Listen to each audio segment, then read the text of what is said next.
नमस्कार दोस्तों, एमएसआई की मास्टर जी क्लासेस में आपका फिर से स्वागत है। और आज हम लेके आए हैं एक नया टॉपिक, कंपाउंड यूनिट। दोस्तों, कंपाउंड यूनिट कहाँ यूज़ किया जाता है, पहले हम इस पे बात करते हैं। कंपाउंड यूनिट यूज़ किया जाता है आपका जहाँ पर एक ही प्रोडक्ट को दो अलग अलग यूनिट्स पे आपको मेंटेन करना हो। जैसे अगर हम बात करें तो सीमेंट के कट्टे आते हैं जिन्हें हम बैग्स बोल सकते हैं, और एक बैग के अंदर 50 किलो सीमेंट होता है। तो यहाँ पर हम अगर परचेज और सेल करना चाह रहे हैं, जिसके अंदर या तो आप बैग्स में परचेज कर सकते हो या केजीएस में परचेज कर सकते हो। मतलब किलोग्राम में भी सेल कर सकते हो आप, और बैग्स में भी सेल कर सकते हो। मतलब परचेज और सेल का काम दोनों ही यूनिट में अगर आप करना चाहते हैं तो आप कंपाउंड यूनिट को यूज कर सकते हैं। कंपाउंड यूनिट को जब यूज नहीं करते और सिंपल यूनिट यूज करते हैं तो क्या फर्क पड़ता है? अगर आपने सिंपल यूनिट यूज किया है और बेक्स में परचेज किया है तो आप जब भी उसको सेल करेंगे तो वहां पर यूनिट बेक्स ही आएगा। लेकिन अगर आप केजीएस यूज करते परचेस करते वक्त तो आप जब उसको सेल करेंगे तो वहाँ यूनिट केजीएस ही आएगा। मतलब सिंगल यूनिट पर ही आप काम कर पाओगे। लेकिन अगर आपको एक से ज्यादा यूनिट्स पे काम करना है, मतलब 2 यूनिट पे काम करना है, तो फिर आप यहाँ पर कंपाउंड यूनिट को यूज कर सकते हो। यहाँ देखते हैं, हम सबसे पहले कंपनी क्रिएट करते हैं, एमएसआई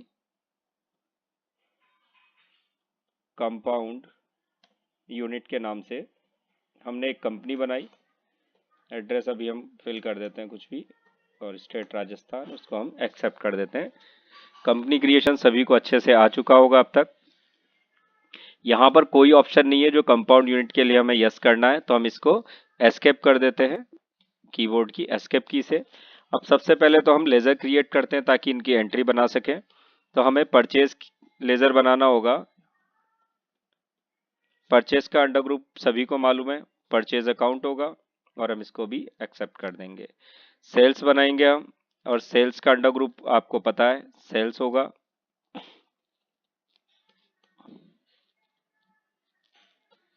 सेल्स अकाउंट में चला गया। एक पार्टी बना लेते हैं हम राम, जो कि हमारा डेटर होगा, सनरी डेटर। और एक बना लेते हैं हम श्याम, जो कि हमारा क्रेडिटर होगा, सनरी क्रेडिटर। अब हम चलते हैं इन्वेंट्री पोर्शन पर, इन्वेंट्री मास्टर में, जिसमें हम बनाते हैं कंपाउंड यूनिट। सबसे पहले हम यूनिट्स पे क्लिक करते हैं, और यहीं पर हमारे पास जो टाइप है इसी में दो ऑप्शंस आते हैं। हम जिस पे क्लिक करेंगे या बैक स्पेस की प्रेस करेंगे तो कंपाउंड और सिंपल होगा। यहाँ पर यह ध्यान रखना हमें कि जब भी हम किसी चीज को कंपाउंड करते हैं, मतलब दो चीजों को जोड़ते हैं, तो पहले वो दोनों चीजें अलग अलग होती है फिर जाके जुड़ती है। इसका मतलब हमें जिन दो यूनिट्स को जोड़ना है उनका पहले सिंपल क्रिएट करना पड़ेगा। तो सबसे पहले हम सिंपल लेते हैं और एक सीमेंट का ही उदाहरण ले लेते हैं, जैसे बैग्स। यहाँ पर फॉर्मल नेम लिखना चाहो तो ठीक है, फॉर्मल नेम में पूरा नाम आता है। अगर बीजीएस लेते हो आप तो फिर पूरा नाम ले लोगे, बैग्स लिख दोगे, या कुछ भी डिफरेंट नाम लिखना पड़ेगा आपको सिंबल से। सिंबल वो होगा जो आपकी जो भी क्वांटिटी है उसके बाद में लिखा हुआ आएगा। यहाँ पर यूक्यूसी हमें यूज नहीं करना, जीएसटी मैंडेटरी है। यहाँ पर डेसी नंबर ऑफ डेसिमल प्लेसेस को भी कई जगह यूज किया जा सकता है, जैसे बैग में भी आप कर सकते हो, लेकिन बैग में यूज नहीं हो पाएगा ठीक से। यहाँ पर एक्चुअल में ऑथेंटिक जो यूनिट्स होती है, जैसे किलोग्राम इज इक्वल टू 1000, तो वहां पर आप डेसिमल प्लेसेस को यूज करें। एंटर करते हैं, और इसी के साथ हमें कंपाउंड करना है केजीएस, मतलब किलोग्राम को। यहाँ हम किलोग्राम लिख सकते हैं, बाकी हम एंटर करके इसको भी एक्सेप्ट कर देते हैं। ऐसे आप सभी यूनिट्स बना सकते हो। जैसे हमने पीएसी अगर पेन के लिए बनाए पैकेट, और packet is equal two pieces, PCS, ये दो यूनिट्स हम कंपाउंड करके देखेंगे। सिंपल यूनिट पर हम वापस से बैक स्पेस की प्रेस करते हैं, टाइप में जाकर कंपाउंड लेते हैं। यहाँ ऊपर पीछे की तरफ आपको या दिख नहीं रहा, बाकी लिखा हुआ है केजीएस ऑफ 1000 ग्राम। तो इस तरीके से आप कंपाउंड्स करते हैं। कंपाउंड यूनिट में फर्स्ट यूनिट जो होती है आपकी, हमेशा वो बड़ी यूनिट आती है। तो बड़ी यूनिट हमारी क्या है? बैग।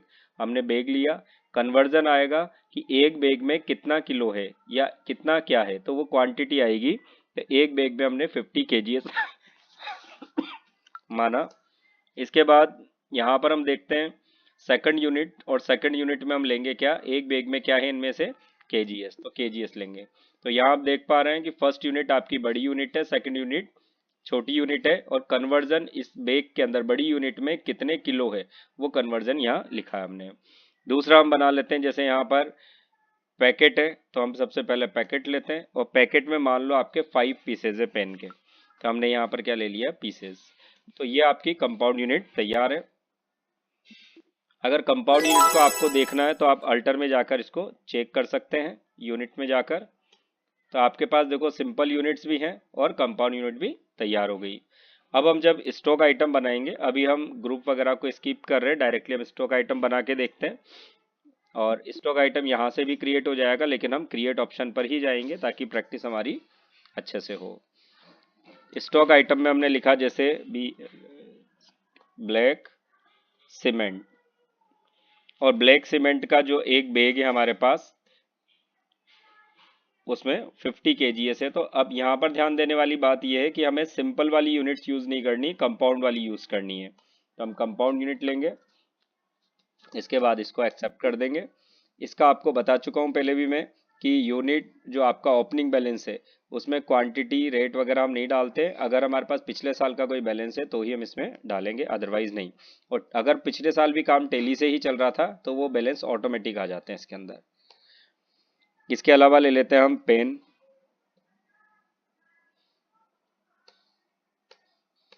और पेन का लेंगे हम पैकेट ऑफ 5 पीसेस और इसको भी एक्सेप्ट कर देंगे। अब चलते हैं हम इसकी एंट्री करने की। एंट्री किस तरीके से करेंगे, मैं बिल्कुल सिंपल तरीका बताऊंगा आपको एंट्री करने का, ताकि आपको भी प्रॉब्लम हो, जिसके पास बिल जाए उसे भी कोई प्रॉब्लम ना हो उसको पढ़ने में। परचेज वाउचर हमने ओपन किया, यहाँ पर बिल नंबर कुछ भी डाल देते हैं हम, डेट वेट आप अपने हिसाब से डाल लें। हम शाम से परचेज कर रहे हैं और अधिकतर बड़ी यूनिट में ही परचेज किया जाता है। तो ब्लैक सीमेंट परचेज कर रहे हैं हम शाम से पहले, और ये कर रहे हैं हम 500 बैग्स। तो मैं जैसे ही यहाँ एंटर प्रेस करता हूँ तो आप देखेंगे कि यहाँ पर ये जो बैग्स लिखा हुआ है, इस बैग का मतलब क्या है, मतलब 500 और डैश लगा हुआ है, उसके बाद जीरो लिख के बैग्स लिखा हुआ है, मतलब 500 बैग्स आपके पास है। तो ये जो डैश है, ये डैश आपका डेसिमल का काम करता है, मतलब इधर बैग पढ़ा जाएगा और डेसिमल के इधर जो छोटी यूनिट हमने ली केजीएस पढ़ा जाएगा। अब हमें तो पता है कि ये बैग है और ये केजीएस है, सामने वाला जब उसके पास जब बिल जाएगा तो उसको या अकाउंटेंट को कैसे पता चलेगा कि ये बैग है और ये केजीएस है, क्योंकि यहाँ तो बैग लिखा हुआ है। तो उसको मैं सेल्स वाउचर की जब एंट्री करूंगा तब मैं आपको क्लियर करूंगा। यहाँ पर एक बैग की रेट लगा दी हमने 400 रुपये, और ये देखो बैग के हिसाब से ये जो रेट लगी किसके हिसाब से लगी, बैग के हिसाब से। तो बैग की रेट आ गई आपकी 2 लाख रुपए। इसके बाद हम इसको एक्सेप्ट कर देते हैं और अब हम सेल करके देखते हैं। तो सेल करने के लिए हम पहले F8 की प्रेस करते हैं। यहाँ पर हम राम को सेल करेंगे माल, सेल्स लेजर लेंगे सेल्स लेजर में। उसके बाद हम देखो यहाँ पर अब आप देख पा रहे होंगे कि यहाँ केजीएस लिखा हुआ है और यहाँ पर बेक्स लिखा हुआ है। तो अब यहाँ पर देखना चेंजेस क्या होता है। पहले हम लेते हैं ब्लैक सीमेंट, यहाँ क्वांटिटी मान लो किसी ने 200 बैग मांगे आपसे, तो आप ओनली 200 बैग और 10 किलो सीमेंट अलग से मांगा। तो कई लोग यहाँ पॉइंट लगा के 10 लिख देते हैं, तो ऐसा ना लिखें आप, क्योंकि इसमें खुद को भी कंफ्यूजन होगा और अधिकतर जगह पर इसके जो कैलकुलेशन है सही नहीं हो पाती है। तो हम पहले के बैग्स के अंदर ही लेंगे। तो 200 बैग आ गए आपके, इधर कुछ भी नहीं है। नीचे टोटल देखेंगे तो 200 बैग है और 0 केजीएस है।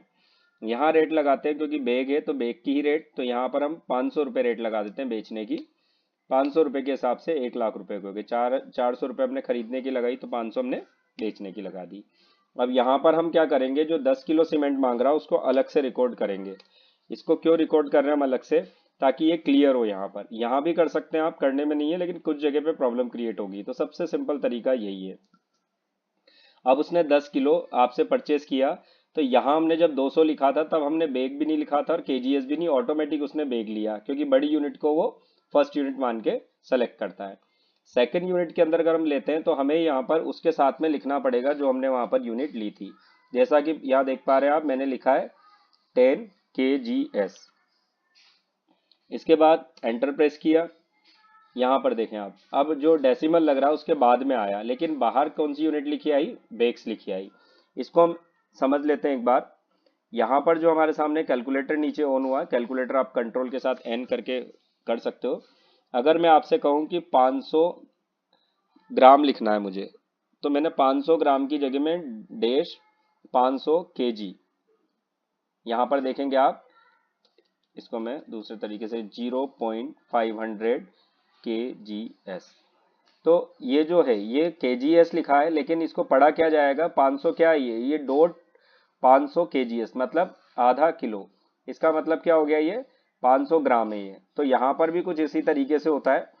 जैसे हम वापस से जाते हैं एस्केप करके मेन विंडो पर, यहाँ पर देखेंगे आप, तो यहाँ पर डॉट जो लग रहा है इसके बाद पड़ा इसको बेग जा रहा है, लेकिन ये एक्चुअल में क्या है, केजीएस।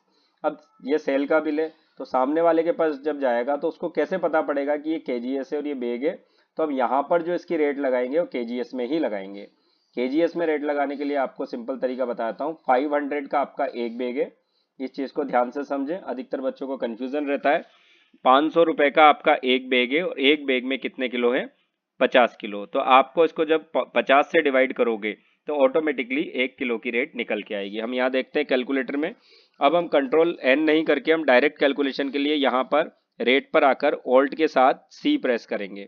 तो आपने जैसे ही ऑल्ट के साथ सी प्रेस किया आप अगेन कैलकुलेटर में आ गए, लेकिन जब कंट्रोल के साथ एन प्रेस करते हैं तब कैलकुलेटर में आते हैं तो अलग तरीका होता है उसका, और ऑल्ट के साथ सी प्रेस करते हैं तो उसमें डायरेक्ट यहाँ पर फिल हो जाएगा, ऑटो फिल हो जाएगा। ठीक है, तो ऑल्ट सी जो है आपका, ऑल्ट सी आपका डायरेक्ट मास्टर क्रिएशन की शॉर्टकट की है, ये ध्यान रखें। और कंट्रोल के साथ एन आपकी कैलकुलेटर की है। तो हम न्यूमेरिकल फिगर पे थे, हमने ऑल्ट सी किया तो हम यहाँ पर आ गए कि ये सोच रहा है कि न्यूमेरिकल के लिए कौन सी कैलकुलेशन करना चाहते हैं, तो उसके लिए इसने जगह दी है हमें। अब यहाँ पर हम लिखेंगे 500 डिवाइडेड बाय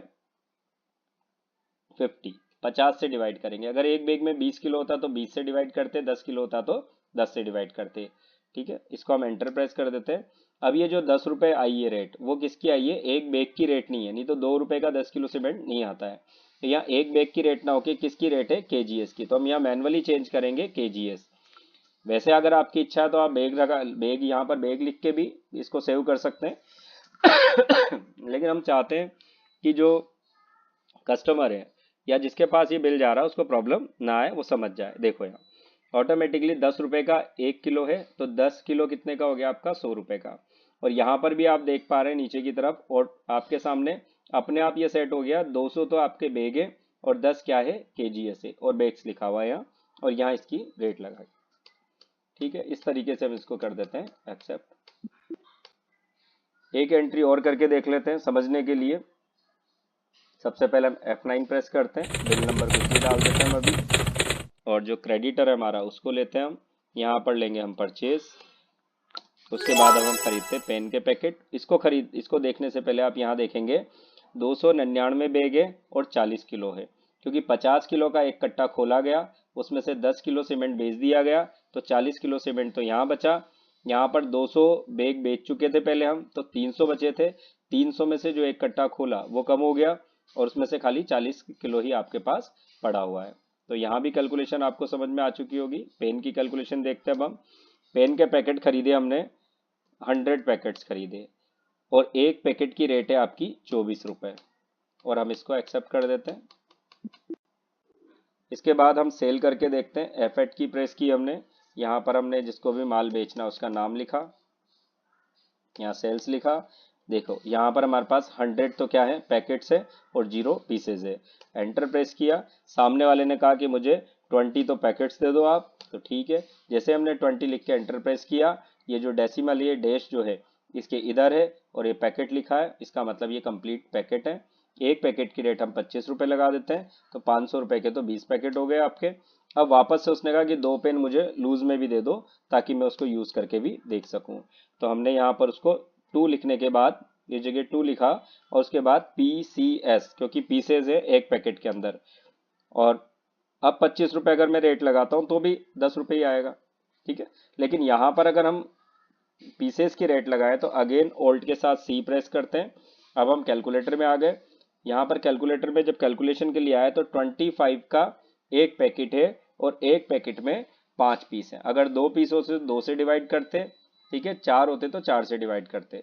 अब जैसे ही हम इसको एंटर प्रेस करते हैं, या ऑटोमेटिकली फिल हो जाएगा, कैलकुलेशन हो गई। लेकिन ये पैकेट की रेट नहीं है, ये किसकी रेट है, पीसेस की। तो आपको यूनिट चेंज करनी पड़ेगी यहाँ पर छोटी यूनिट के लिए। देखो 10 रुपये आ गया, 5 रुपये का एक पेन है। टोटल पैकेट आपके 25 रुपए का था, 5 पेन थे, तो एक पेन 5 रुपए का पड़ा, इसको 2 पेन पड़े 10 रुपए के। टोटल इसके पास जो पैकेट है 20 है, और 2 पीस अलग से हैं, और 510 रुपये इसको हमें पेमेंट करेगा ये हमें। इसको हम करते हैं एंटर करके, इसको एक्सेप्ट कर लेते हैं। तो उम्मीद है दोस्तों आपको कंपाउंड यूनिट समझ में आया होगा। आप एक बार स्टॉक को भी देख लेते हैं स्टॉक समरी में जाकर। तो यहाँ पर भी आप देख पा रहे हैं 299 बैग और 40 किलो 400 रुपये के हिसाब से रेट लगी थी। यहाँ पर 79 जो आपके पैकेट्स हैं आपके, और 3 पीसेज हैं, 3 पीसेज आ रहे हैं यहाँ पर। तो अगर आपको ये वीडियो अच्छा लगा हो, टॉपिक समझ में आया हो, तो इसको लाइक करें, शेयर करें और सब्सक्राइब जरूर करें। और उसके साथ ही बेल आइकन को क्लिक करें ताकि आपके पास जो भी नए वीडियोस आते हैं हमारे, वो आपके पास उसका नोटिफिकेशन आता रहे। धन्यवाद।